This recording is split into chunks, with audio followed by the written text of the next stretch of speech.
Well, it's time. FOC time. Sorry, just moving a screen over so I can work on that. It is Saturday, November 22nd.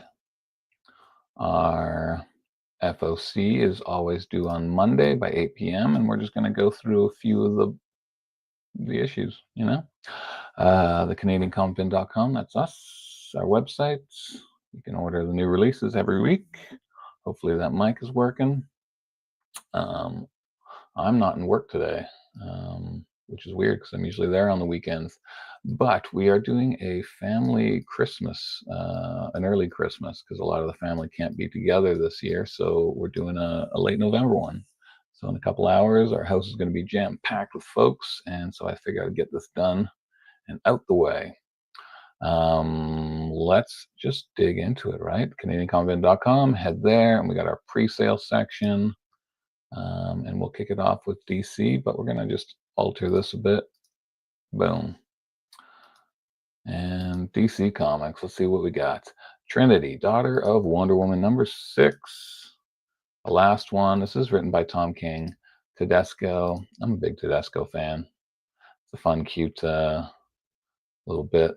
I did skim through the last issue. I was looking through that. It was her hanging out with Jason Todd Robin. We had some extra orders on that issue. I don't know if it's because of Robin or if there was something special about the issue. But I actually kind of liked it. Maybe I'll go back and read the whole thing. I will give the Wonder Woman a shot at some point. I just haven't. I do like Tom King. But anyway, last issue of that little spin-off series. Flash 28 connected to the DCKO. We got Guy Gardner and the old Flash. Who do you think's going to take that one? I feel, that's tough. Like, I want to say Green Lantern, but maybe Old Timer's got some tricks up his sleeve. But we've got a few different covers. We just added these in yesterday. I rolled into the shop after hours. I showed up at 7 to look at a collection, and I did buy it. So we've got a collection heavy on DC. Yeah. And most of these Flash covers are pretty generic for me. Like, I'm not saying that art's bad. It's just, the Flash doing something. By far, I think that is the best cover. Another DCKO, we got Lex Luthor taking on the Demon. That is a fun little crossover.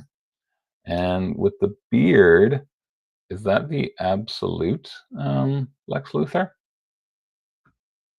Unless the modern run has a bearded Lex Luthor. Anyway, we got a Tulote variant.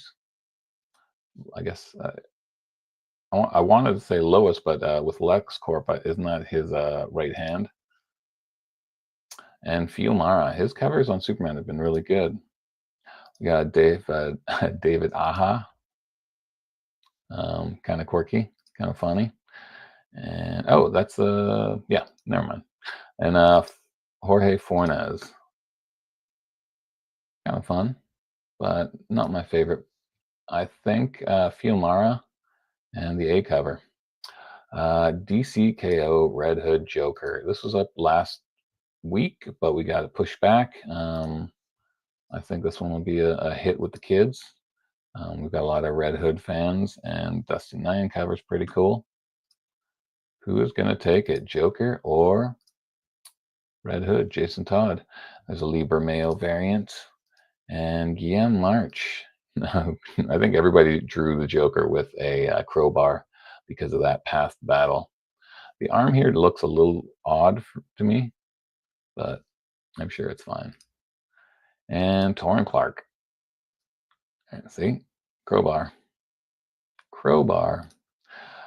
Justice League Unlimited 14. And also DCKO #2 comes out next week. We sold out of #1s pretty quick. So if you didn't pre-order, we only put a couple on the stands, I think, maybe. Because we're cutting back on that. Jeff Spokes cover. It's a good one. And Kevin Wada. I like this cover for some reason. I'm not completely sure why. What is this? The Justice League Unlimited 14 still. This is going to be a big issue. We do have good subscribers and good sale numbers on Absolute Wonder Woman, but this is the first um, Absolute Universe crossover. It took over a year, and it is with Batman. So I think a lot of the Batman buyers who aren't picking up Wonder Woman are going to want to jump in on this one. And we've got some great covers with this. Derek Chu. Again, I love the sword. I love it so much. And we've got Lyrics Lee, Leslie Lyrics Lee. I guess it's going to be a wraparound. Work in progress. It's going to be a connecting one. And this Eon one I added last night. Pretty cool. Absolute Superman 14. We had that up for the last, I think it's like 2 weeks. But anyway, it's on the FOC right now, all the 4 covers. And we had to wait. We had a pause between issue 6 and 7, but Absolute Martian Manhunter is back, and we do have the trades and hardcovers available in the store now. So if you're wanting to pick them up, we are ready for you. Dustin Nyan, and we've got Werther Deladera. So Something's Killing the Children artist. There you go. And Brantenstein.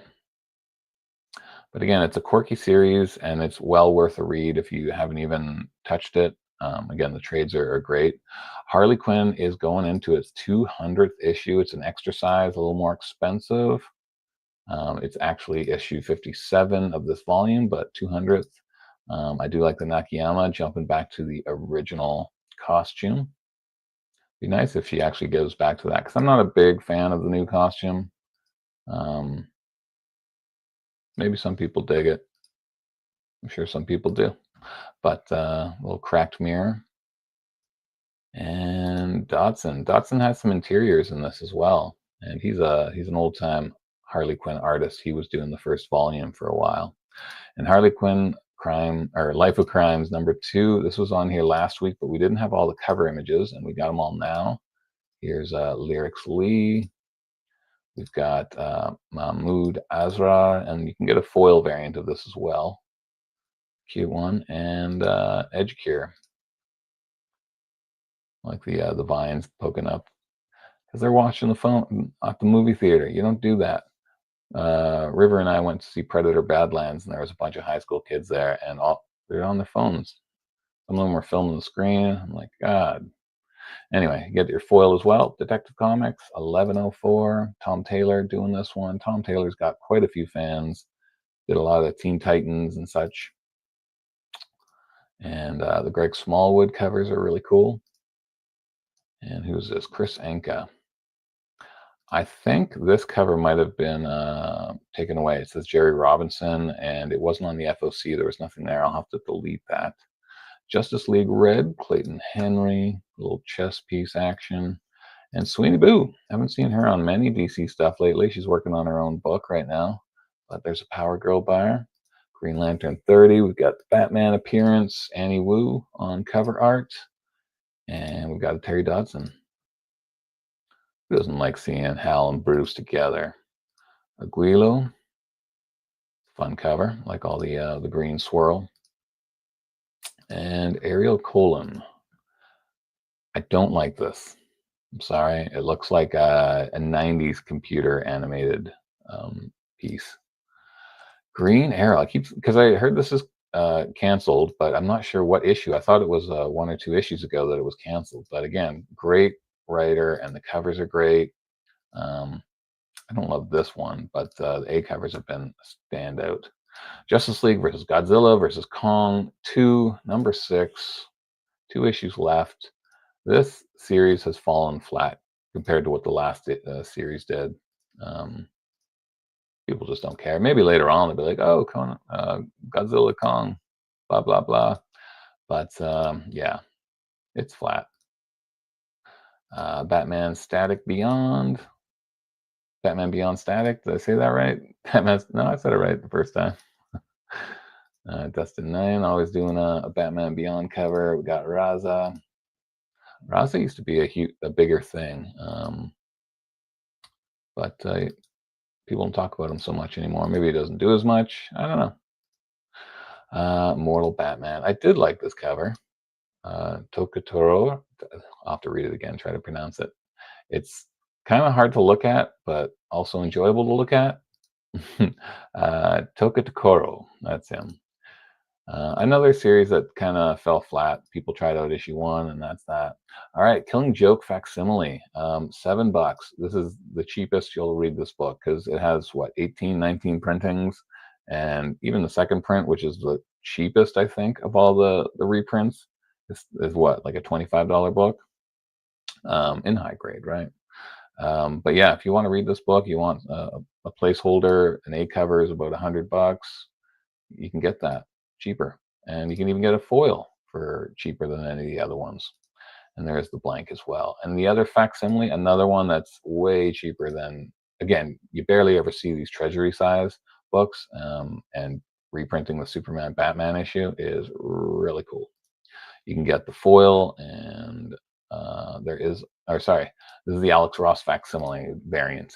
So Alex Ross doing the exact same cover in his own style. He got a foil and a blank. So that is DC. DC, we've completed you. So again, Absolute Wonder Woman 15. That's going to be my DC pick.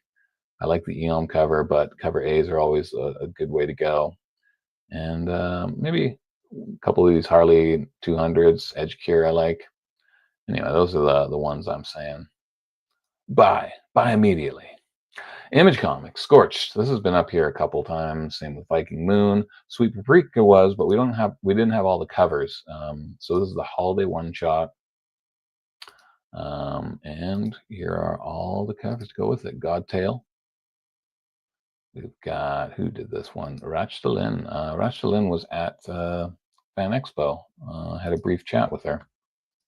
And Fala. That cane is wedged between her bosoms. And then we have the hot cover, polybagged by Mirka. And then the blank. Gray Lady, again, been up here forever. Ice Cream Man, been up here forever. Lucky Devil, same thing. Knights. Rockefellers is finally on the FOC again. I think it's been on here for 3 or 4 weeks. And Red Coat, number 16. This is going to be Ghost Machine's first movie. It's got, I think, a director attached maybe as well. I can't remember the production company. But anyway. And I think this has more broad appeal with all the historical things, him going through different times. I think that's probably a more broad appeal to people going to the theater. Spawn 371. The Tina cover's nice. Didn't care about the Raymond Gay one. But this in Grassy one was really cool. I like the Christmas tree. Yeah. Dark, creepy. I'm a fan. Tin Can Society, final issue. Heard good things about it. Have not read it. Sleep, number 7. There's a Youngblood variant. We do have the other issues down below. And Void Rivals hits its 25th issue. I always love these. I think there were 4 faces on there, 4 or 5, from the Transformers movie. Love that Transformers movie. Watch it as an adult, and I was like, oh, this is just a huge fight scene. It's just nonstop battle. Ben Oliver, he is full on doing just face covers now. Like that's his bread and butter. The blank, we got a foil, and then we got some die cuts. Looks very Romish, the robots. Reminiscent of Rom. I wonder if that was planned. And Eric Canet, this is a foil with the die cut, a little bit more money. And these little scrapper things, also I remember them from the Transformers movie. G.I. Joe 152, facsimile. Those late in the run G.I. Joes are tough to get. So if you need a placeholder, and there's the variant, got a foil as well. Capes, these are reprinting the original series. Apparently it's got a lot of fan base, and I think they're adding like little bits of extra. I don't know if it's in the back of the pages or if there's actually an extra story page, but it's supposed to have some extra bits.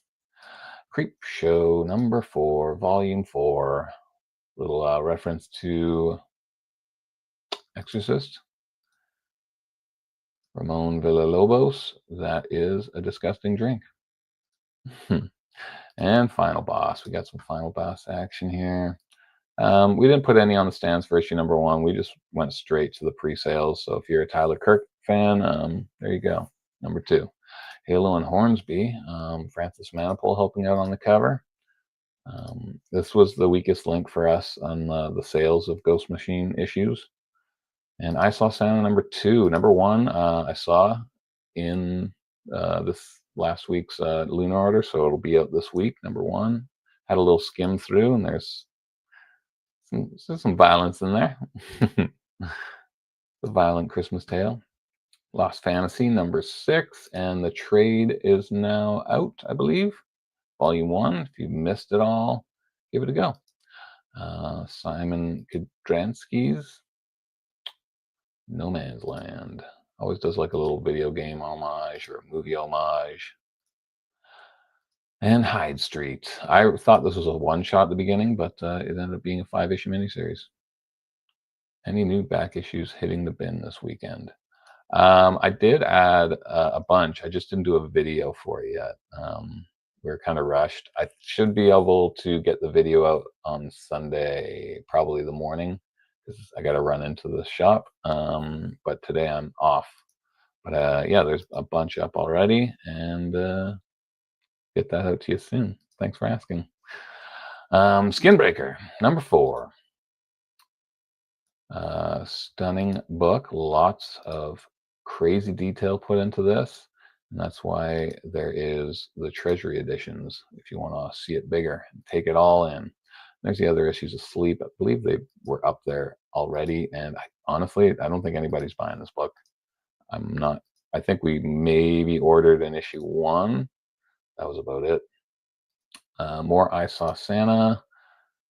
This always annoys me on Lunar when you have your titles together with all the variants, and at the very end they throw in some extra variants. You're like, and then silly me forgot to add them to the other ones. But anyway, Lost Fantasy. It's a giant size issue too. So this is kind of fun. Stocking stuffer, blind bag. It may be allocated depending on how many people order. It's festive blind bag will include 1 rare ratio variant guaranteed to be at least a 1 in 25, but could be a 1 in 100. And it's plucked from the archives at random. So again, there's some of the titles that you might not care about, like Artificial or Author Immortal. Those are not heavy sellers for us. But, Bitter Roots or Department of Truth, Exquisite Corpses, Feral can do all right. Ghost Pepper does pretty good. I Hate Fairyland, Invincible, Battle Beast, King Spawn. We got the Lost Fantasy, Radiant Black, Spawn, Curse of Shirley Johnson. There was a good ratios for that. This Ends Tonight. We're Taking Everyone Down with Us. Witchblade, Youngblood.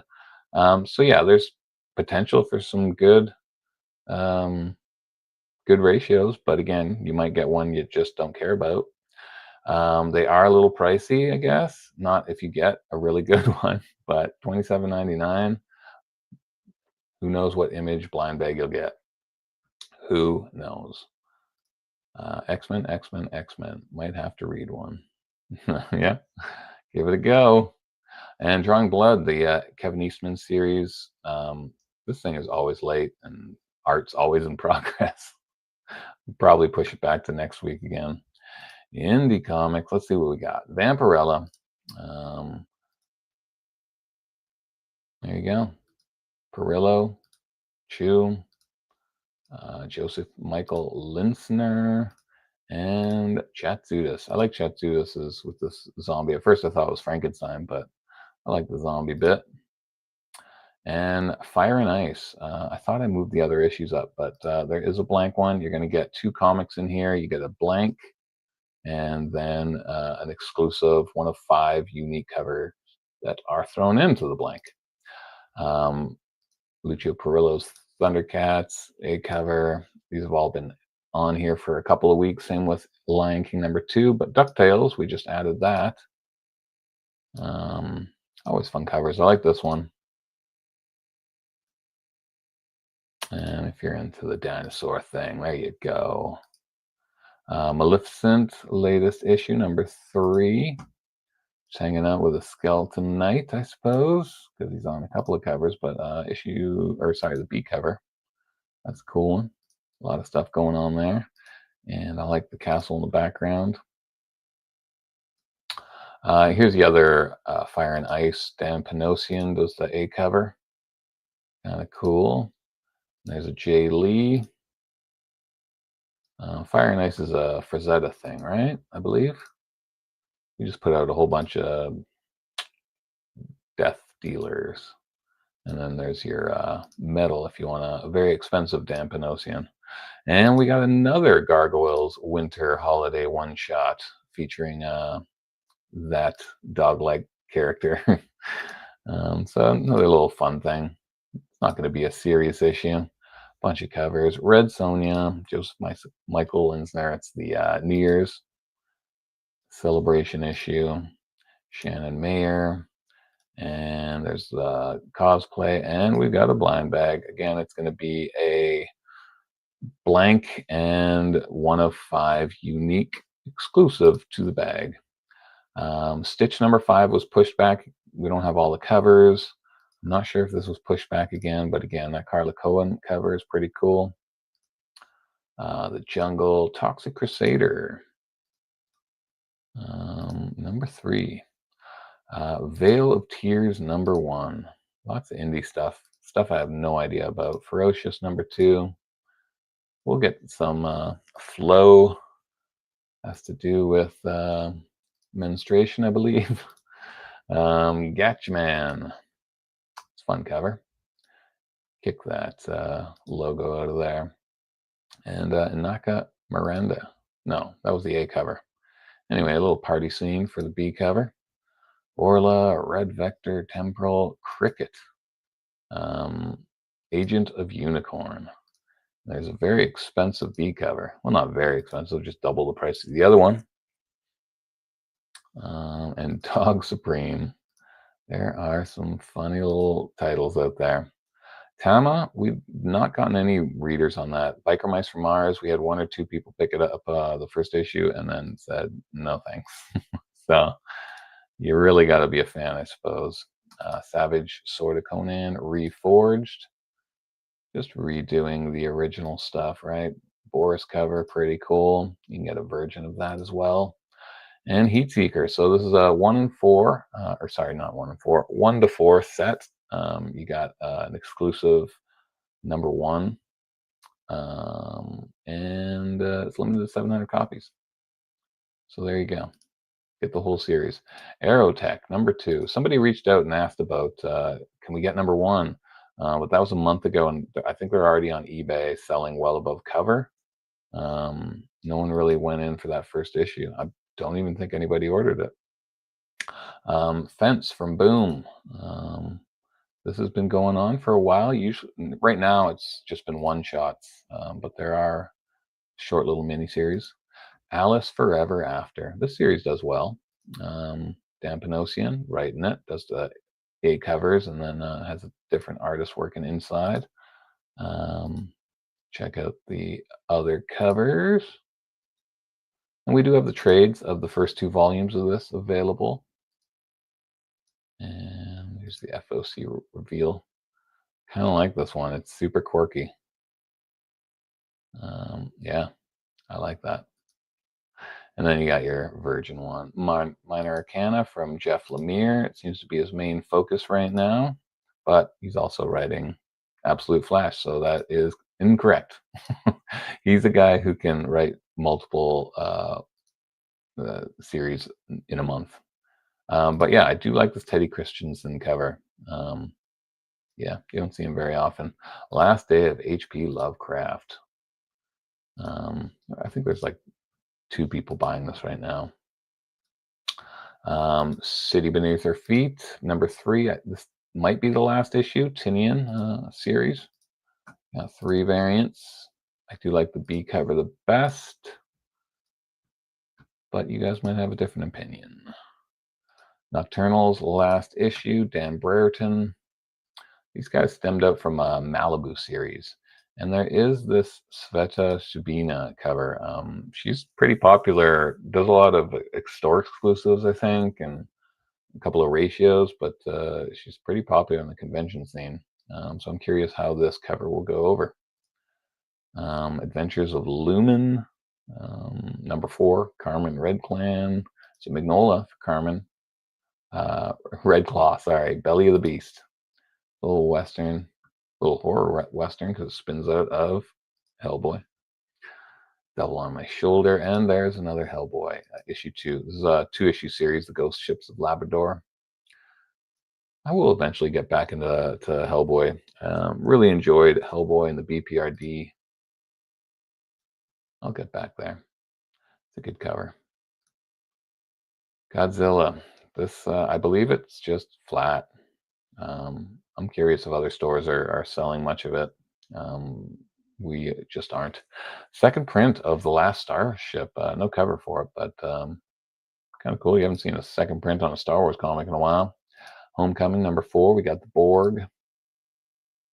And Street Sharks. Another, maybe it came out too soon. I don't know. I remember it briefly when I was in the teenage years, but never really saw it or played with the toys because I was past that. But I don't know, man. I don't know. Turtles Godzilla, number 2. Creepy, eh? The reflection lines up perfectly. That A cover is the best out of these ones, I gotta say. And Battle Nexus. New mini series. I don't know if it's going to stem into the regular series or it's its own beast. A little lineup clash. Oh, is it like a cross universe thing? Wild. And Shredder. Let's just check out all the Shredder covers. And Dyke Ruan. He's been doing one for each issue.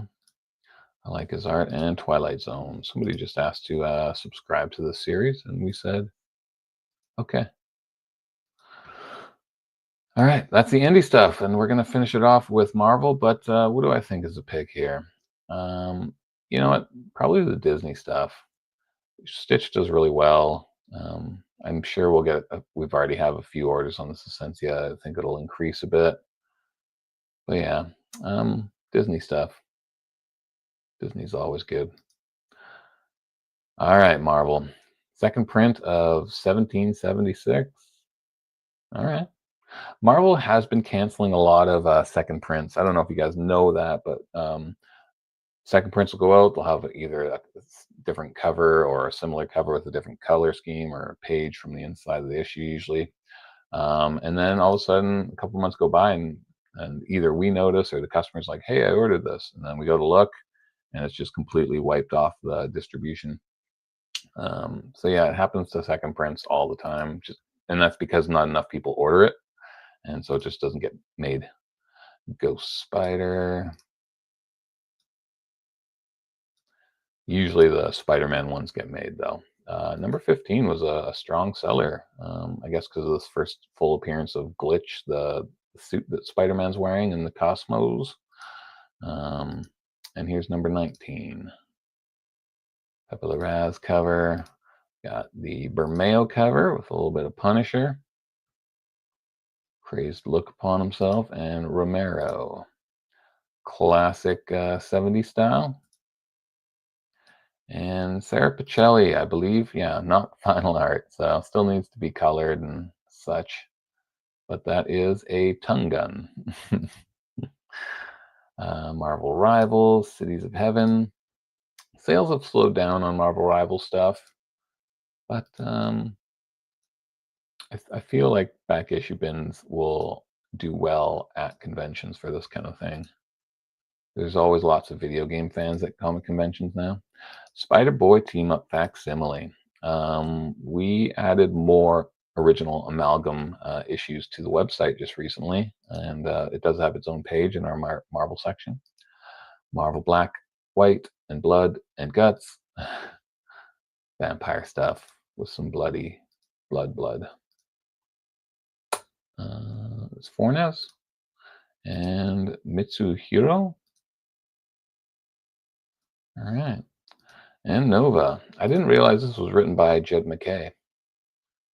He's a very good writer. And he said the tough thing about Nova is that, I guess he had an interview. He said that Cosmic Marvel always sells poorly. So, yeah, that's got to be a tough thing to want to create and write cosmic stuff, but knowing it's likely not going to do very well. Spider-Man Noir #4. There's the A cover, DeMio, and then I just added this morning. Eric Larson variant. He is the writer on the series. Solo. It's funny, we weren't getting, like, people just stopped buying Star Wars stuff for a while, but we're getting more pre-sales on the issues now, which is kind of cool. So maybe slowly but surely it'll make a comeback. Second last issue of Ultimate X-Men, Peach Momoko. Probably going to free her up to do more covers, more whatever, because she was writing, drawing, and doing at least 2 covers every issue of this, and still doing some odd variant covers here and there. Maybe she's a very quick artist. I don't know. Connecting cover. And Venom 253. Clayton Crane's got quite a few covers this week. In this style, it's kind of trading card style. Cosmic Invasion. I've seen a couple of these, and I just don't really like them. They look like Spider-Man 94 art, the old 90s cartoons, X-Men, stuff like that. Nogi-san variant. That's a cool one. Wolverine 14. Silver Sable showing up, it looks like, or she could be someone from Hydra, depending on if that color scheme is correct.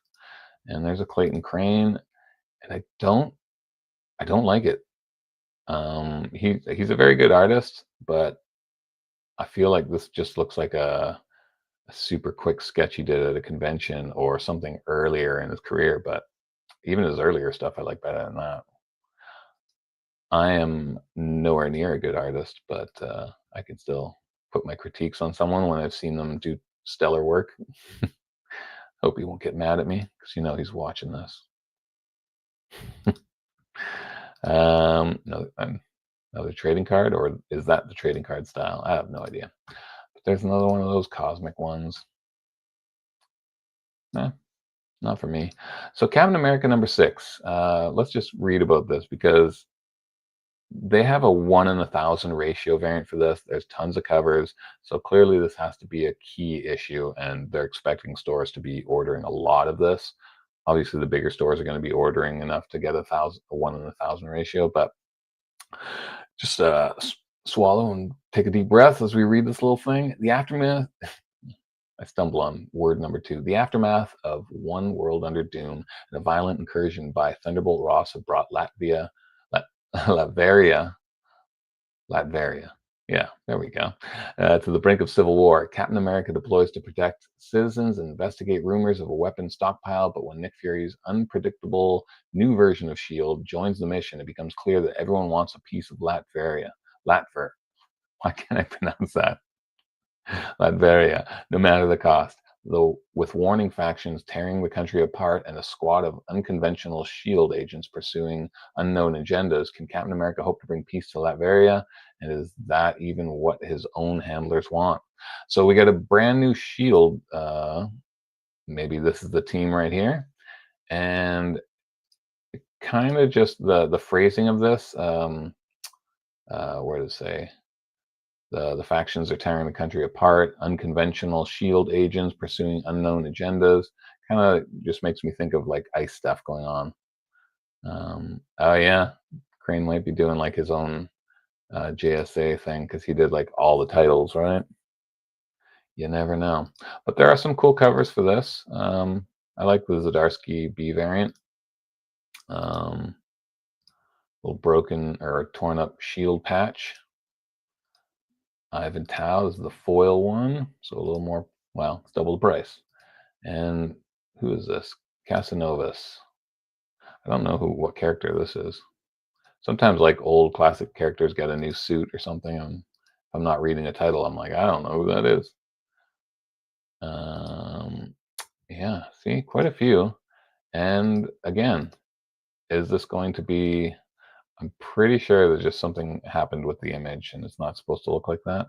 That's Todd Knock. I don't know if something big's happening with this or what, but anyway, usually when there's a 1 in 1,000 ratio, it means something bigger than normal. We'll have to see. Are you guys going to try it out? Civil War, number 6. Turner, foil, classic Turner. And Psylocke's new series, Ninja. We got some nice covers here. Derek Chu. I do like this art germ. It's like subtly not his style, you know? Um, I like it. It's one of the nicer ones I've seen from him in a while. Good plan. Scope, good plan. And Dyke Runans. I like this one. Also putting in that scratchy kind of a different style. I like that. This one is not done yet. Swords on each other's necks. We've got one Frigieri. Trading card style. And a Villalobos. He's doing less work now. I remember seeing an interview with him saying he's gonna do a little less. Just wants to make sure everything's good, and that is a good cover. And Scotty Young. I feel like he did this pose with her already. Like, if not her, it's like super similar to another one he did. Like same pose, same hair. So I don't love it because it seems like I've seen it already. But yeah, I think my picks for this one are probably the Art Germ Psylocke one. I don't know, like maybe this thing. Oh, I guess it's leading into Armageddon Assembles because that's going to be the big crossover. So maybe this kind of like is the lead in to that big, event. So that could be the key book. I do like the B cover, but A covers usually go better. Is that it? Those are my, yeah, for Marvel. It's been a not strong weeks, the last couple weeks for FOCs. It just seemed like not a whole lot of fun, exciting things. Um, so yeah, Psylocke number 1 and Captain America number what was it, 7? 6. There you go. All right, we've got family coming here in an hour. I've got to finish tidying. So enjoy the rest of your weekend. Back issues, I'll show you the video hopefully tomorrow. If not, Monday at the latest. And I'm out. Have a good day. A very good day.